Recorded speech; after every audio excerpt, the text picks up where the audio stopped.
अस्त ग्रह या कम्बस्ट प्लैनेट, जैसा कि ये टॉपिक है उतना ही सुंदर इसका रिजल्ट है।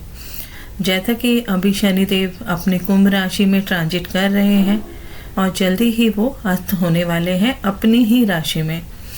जब भी शनि जुपिटर जैसे बड़े ग्रहों में कोई भी बदलाव होता है तो इंसान के मन में एक अजीब सी बेचैनी, एक अजीब सा डर बैठ जाता है कि अब क्या होगा। खास तौर पर तब जब किसी की शनि की दशा अंतर्दशा हो, शनि की 7.5 या ढैया हो, अष्टम शनि का गोचर हो, तो ऐसी सिचुएशन होना स्वाभाविक है। जैसा कि हम लोग जानते हैं, शनिदेव 24 फरवरी 2025 को कुंभ राशि में अस्त होने वाले हैं, जो 29 मार्च 2025 तक अस्त रहेंगे, जो देवगुरु जुपिटर के पूर्वा भाद्रपदा नक्षत्र में रहते हुए अपनी राशि परिवर्तन करके मीन राशि में चले जाएंगे और इसी समय नववर्ष भी शुरू हो जाएगा। सप्तग्रही युति भी बनेगी। तो ऐसी ग्रह गोचरीय स्थिति रहते हुए शनि के अस्त होने से क्या बहुत सी परेशानियां एक आम इंसान को हो सकती है या देश दुनिया में इसके नकारात्मक प्रभाव भी पड़ेंगे? क्या होने वाला है आगे आने वाले समय में, इस पर आज हम डिस्कस करेंगे। उससे पहले ये समझना बहुत ज़रूरी है कि क्या अस्त ग्रह हमेशा नेगेटिव ही होता है या नेगेटिव रिजल्ट ही देता है। तो ये समझने के लिए पहले अस्त ग्रह के कॉन्सेप्ट को समझना होगा। देखिए, सूर्य, चंद्रमा, राहु, केतु के अलावा मंगल, बुध, बृहस्पति, शुक्र और शनि, ये 5 ग्रह एक पर्टिकुलर डिग्री पर अस्त होते हैं और जब ये सूर्य के साथ एक ही राशि में उस डिग्री पर सूर्य के करीब होते हैं तो अस्त हो जाते हैं। इसीलिए ज्योतिष में कहा जाता है कि ये ग्रह सूर्य की रोशनी में छिप गया है, उसकी अपनी पावर खत्म हो गई है और अब वो पॉजिटिव रिजल्ट नहीं दे पाएगा। जब भी इस अस्त ग्रह की दशा या अंतर्दशा आएगी तब व्यक्ति विशेष के साथ हमेशा खराब परिणाम ही उसे मिलेंगे। ये सवाल जितना महत्वपूर्ण है उतना ही महत्वपूर्ण है इसका उत्तर, क्योंकि अस्त ग्रह को देखते हुए प्रेडिक्शन बहुत सोच समझ के करनी चाहिए। कई बार अस्त ग्रह भी सकारात्मक रिजल्ट दे रहे होते हैं। अगर यही सोचकर हम चलते हैं कि अस्त ग्रह खराब होते हैं, शक्तिहीन होते हैं, तो ऐसे में प्रेडिक्शन गलत होने की संभावना बहुत ज़्यादा होती है। सूर्य के संपर्क में आने से ही ग्रह अस्त होता है, ऐसा क्यों? देखिए, सूर्य ग्रहों में राजा होता है। आप सभी जानते हैं, राजा के पास सभी अधिकार होते हैं। वो परिस्थितियों के चलते कोई भी डिसीजन ले सकता है। इसीलिए सूर्य को मैलेफिक नहीं बल्कि क्रूर कहा जाता है, क्योंकि वो स्ट्रिक्ट होगा तभी बेहतर डिसीजन ले पाएगा। जैसा कि सूर्य को authority, government, father, leadership, ego, self expression, health, self realisation, power, administration, soul, इन सभी कारकों के रूप में देखा जाता है। जब कभी बच्चे को सही रास्ता दिखाना है तो फादर को स्ट्रिक्ट होना ही पड़ता है। इसका मतलब ये तो नहीं होता ना कि फादर ही बच्चे का दुश्मन हो जाएगा, नहीं ना। बिल्कुल इसी तरह से कोई भी ग्रह सूर्य के करीब आता है तो अस्त हो जाता है। इसीलिए ये समझना बहुत ज़रूरी है कि सूर्य जो आत्मा का कारक है, सोल का कारक है, वो किसी ग्रह को पावरलेस क्यों करेगा। देखिए, सूर्य मैलेफिक नहीं है जैसा कि कुछ लोगों को लगता है। सूर्य क्रूर है, स्ट्रिक्ट है, एक टीचर की तरह, एक मेंटोर की तरह, ताकि उसके स्टूडेंट डिसिप्लिन्ड होकर अपने काम कर सके। सूर्य में सत्व गुण होते हैं, इसीलिए जो ग्रह इसके करीब आकर अस्त हो जाता है, सूर्य उसके तमस या रजस को खत्म करके उनमें सत्व गुण भर देता है, ताकि ग्रहों में सात्विक गुणों के साथ शुभ फल देने की पावर हो। अगर सिंपल शब्दों में कहें तो अस्त ग्रह का मतलब है कि उसका चेष्टा बल भी कम है, अर्थात व्यक्ति को उस ग्रह का उपयोग करने में आत्मविश्वास की कमी होती है। जैसे चंद्रमा हमारी इंट्यूटिव एबिलिटी को गवर्न करता है, इसीलिए कमजोर या अस्त चंद्रमा भावनात्मक अस्थिरता और विचारों में स्पष्टता की कमी का कारण भी बनता है। और होता क्या है, इंसान अपनी भावनाओं को व्यक्त करने के लिए स्ट्रगल करता है और अनकंफर्टेबल महसूस करता है। चंद्रमा का अस्त होना अमावस्या योग भी देता है। अगर मंगल अस्त है तो सही काम के लिए फाइट करना भी चैलेंजिंग हो सकता है, चाहे फाइट करने का पोटेंशियल भी क्यों ना हो। फाइट करने में जैसे एक डर सा लगता हो, उसी तरह अगर शुक्र अस्त हो तो किसी भी रिश्ते को निभाने के प्रति आत्मविश्वास की कमी हो सकती है।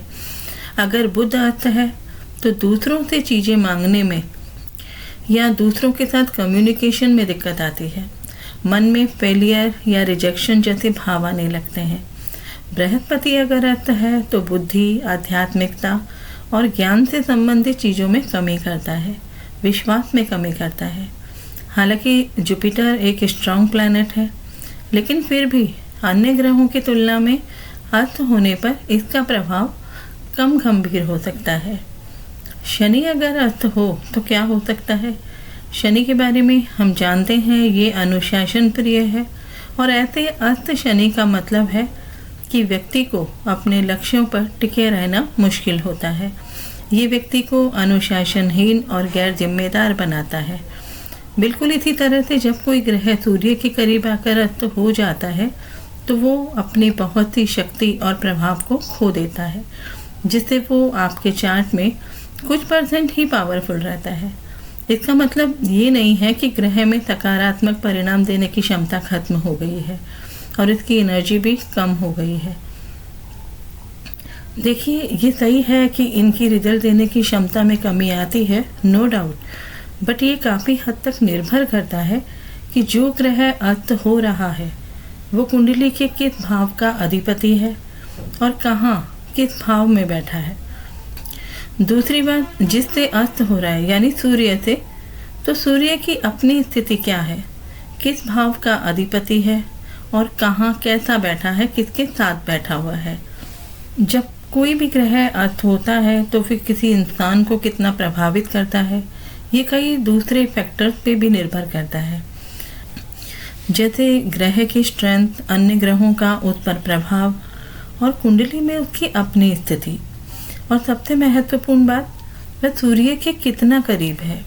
अगर वह करीब है तो उसे ज़्यादा कंबस्टन का सामना करना पड़ेगा।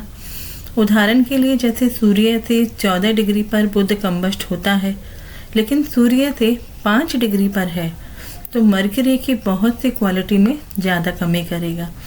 जैसा कि मैंने शुरू में कहा था कि अस्त ग्रहों की स्ट्रेंथ कुंडली के भावों पर भी निर्भर करती है।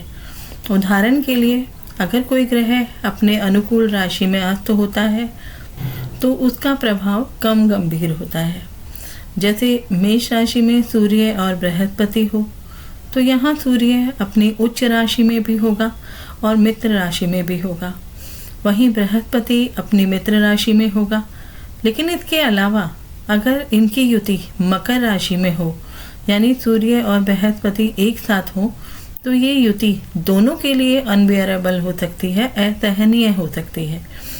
वहीं सूर्य का नीच राशि में होना भी अपनी भूमिका निभाता है। उदाहरण के लिए, अगर तुला राशि में सूर्य नीच का होता है, हम सभी जानते हैं, और साथ में शनि अस्त हो या अस्त ना भी हो, तो स्थिति शनि के पक्ष में चली जाएगी, क्योंकि तुला राशि में शनि एग्जॉल्टेड होते हैं, उच्च के होते हैं। एक और पॉइंट यहाँ इम्पॉर्टेंट हो जाता है, जैसे कि कोई भी शुभ या अशुभ ग्रह अस्त हो सकता है, और मान लीजिए सूर्य एक समय में या एक ही भाव में 1, 2 या 2 से ज़्यादा ग्रह अस्त होते हैं, और अगर इनमें से भी 2 या अधिक ग्रहों में मित्रवत संबंध है, तो इसके अस्त होने पर काफ़ी असर कम हो जाएगा। यदि कोई अस्त ग्रह लग्न के लिए योग कारक है, जैसे सिंह और कर्क लग्न के लिए मंगल योग कारक होता है, मकर कुंभ लग्न के लिए शुक्र योग कारक होता है, वृषभ और तुला लग्न के लिए शनि योग कारक होता है, तो ये अगर ग्रह अस्त होते हैं तो पहले ये समझना जरूरी होगा कि सूर्य योग कारक ग्रह के साथ कहाँ बैठा है और किस राशि में बैठा है। मान लीजिए मंगल सिंह और कर्क के लिए योग कारक है और अस्त होकर सिंह लग्न में ही बैठा हुआ है सूर्य के साथ में, तो कैसे और क्या फल दे सकता है। तो ऐसे में आप देखेंगे कि दोनों ही ग्रह जो अग्नि तत्व के हैं और दोनों ही अग्नि तत्व की राशि में हैं, तो ऐसे में होगा क्या? अस्त मंगल के कारण एग्रेशन ज़्यादा बढ़ जाएगा। हालांकि दोनों मित्र हैं, दोनों अग्नि तत्व की राशि में होकर अग्नि तत्व के ही ग्रह हैं, दोनों केंद्र त्रिकोण के स्वामी भी है, तो ऐसी स्थिति में फलित करना बहुत मुश्किल होता है। तो आप उस ग्रह का विशेष उपाय करके उस ग्रह के फलों को एक्टिव कर सकते हैं। अभी शनिदेव अपनी ही कुंभ राशि में अस्त होने वाले हैं, तो व्यक्ति विशेष या फिर देश दुनिया के लिए कैसा फल देने वाले होंगे? शनि कर्म का ग्रह है। शनि जीवन में अनुशासन लाते हैं, जिम्मेदारी सिखाते हैं और सीमाओं का उल्लंघन करने वालों को दंडित भी करते हैं। शनि कड़ी मेहनत और प्रतिबद्धता का पाठ भी पढ़ाते हैं। हाल ही में शनि कुंभ राशि में अस्त होने वाले हैं, जब 23 फरवरी 2025 को शाम को 5:53 और 14 सेकंड पर शनि अस्त होने वाले हैं। इस समय की जो कुंडली बनती है अस्त ग्रह के बारे में जानने के लिए ये बहुत अच्छा एग्जाम्पल है, जिसमें कुंभ राशि में शनि अस्त हैं और साथ में बुध भी यहाँ पर अस्त हैं। इसके आधार पर आप अस्त ग्रह के फल को समझ सकते हैं। यहाँ शनि सूर्य से अस्त है 25 डिग्री पर, यानी दोनों में 15 डिग्री का डिफरेंस है, और यहाँ बुध भी अस्त है 22 डिग्री पर, जो शनि का मित्र है। तो अस्त ग्रह के रिजल्ट अकॉर्डिंगली आप समझ सकते हैं, और अच्छे से समझना है तो वीडियो को एक बार फिर से सुन सकते हैं, बार बार सुन सकते हैं। शनि कर्म का ग्रह है, और जब शनि अस्त होता है तो अनुशासन, जिम्मेदारी और अधिकार जैसे गुण प्रभावित होते हैं। इसके कारण व्यक्तियों को इन गुणों का सही तरीके से उपयोग करने में कठिनाई होती है। शनि के अस्त होने से 2025 में अधिकारों में कमी आएगी। इसका मतलब है जिन लोगों ने गलत तरीकों से अपने अधिकारों को हासिल किया है, उन्हें समस्याओं का सामना करना पड़ सकता है। सरकारी पदों पर या इसी तरह के पदों पर बैठे लोगों को समस्याओं का सामना करना पड़ सकता है। कुछ व्यक्ति किसी वजह से किसी चीज़ में दिशाहीन महसूस कर सकते हैं अपने आप को, जब उनका काम उम्मीद के मुताबिक आगे नहीं बढ़ रहा होता है। वो लोग हताशा को महसूस करेंगे। शनि के अस्त होने से कुछ लोग भ्रमित हो सकते हैं। उनके हर काम में आने वाली बाधाओं के कारण उन्हें कुछ समझ में नहीं आएगा कि उन्हें करना क्या है और जाना कहाँ है, और इसीलिए उन्हें सफलता भी देरी से मिलेगी, बहुत प्रयास करने के बाद मिलेगी। शनि हर काम शनि शनि करते हैं, धीरे धीरे करते हैं, इसलिए कुछ लोग इतना सब्र नहीं कर पाते और अपने काम को बीच में ही छोड़ देते हैं। ऐसा करने से उनके मन में उदासी, निराशा और अपने काम के प्रति समर्पण के भाव आते ही नहीं हैं। शनि जैसे हैं, उनकी एनर्जी भी धीरे धीरे काम करती है, इसलिए इनके अस्त होने से रिजल्ट में भी देरी का कारण बनते हैं। शनि के कुंभ राशि में अस्त होने से जब व्यक्ति विशेष पर प्रभाव पड़ता है तो वैश्विक प्रभाव भी जरूर पड़ेगा। ऑटोमोटिव इंडस्ट्री में सेल्स में डिक्लाइन की स्थिति बन सकती है। साथ ही भारत का जो जुडिशियल सिस्टम है उसमें कुछ न कुछ परेशानियां देखने को मिल सकती है। कुछ नए कानून, नए नियम लागू हो सकते हैं। शनि के अस्त होने से इंडियन शेयर मार्केट पर भी इसका प्रभाव पड़ेगा। शेयर के प्राइस घटते बढ़ते हुए हमें दिखाई देंगे, इसलिए इन्वेस्टर्स को सोच समझ करके इन्वेस्ट करना चाहिए। इस दौरान साउथ ईस्ट के जो भी एरियाज हैं या इन देशों में कोई ना कोई व्यवधान देखने को मिलेगा। शनि अस्त होने से उन रिश्तों को प्रभावित कर सकता है जो पर्याप्त रूप से परिपक्व नहीं है, मैच्योर नहीं है। साथ ही यहाँ फाइनेंशियल मैटर में कुछ अपॉर्चुनिटी जरूर दे सकता है। इसके अलावा करियर में बाधाओं का कारण बन सकता है, ऑब्स्टेकल ला सकता है। आध्यात्मिकता की दृष्टि से अस्त शनि बेहतर रिजल्ट दे सकता है। अस्त शनि के रिजल्ट आपके जीवन में कैसे होंगे, इसे समझने के लिए आपकी अपनी कुंडली में शनि और सूर्य की स्थिति को समझना बहुत ज़रूरी है। उसी के अकॉर्डिंग आपको रिजल्ट मिलेंगे। उसके लिए आप अपनी कुंडली किसी एस्ट्रोलॉजर से ज़रूर विश्लेषण करवाएं और उसी के आधार पर शनि के ट्रांजिट को समझकर उपाय करें, ताकि आपके जीवन में शनि देव अपनी कृपा और अपना आशीर्वाद बनाए रखें। आशा करती हूँ ज्योतिष के दृष्टिकोण से आपको ये वीडियो ज़रूर पसंद आया होगा। तो इसे लाइक करें, शेयर करें और चैनल को सब्सक्राइब जरूर कर लें। मिलते हैं ऐसी ही ज्योतिष से संबंधित नई जानकारी के साथ। तब तक अपना और अपने परिवार का ख्याल रखें, सुरक्षित रहें। जय हिंद, जय भारत।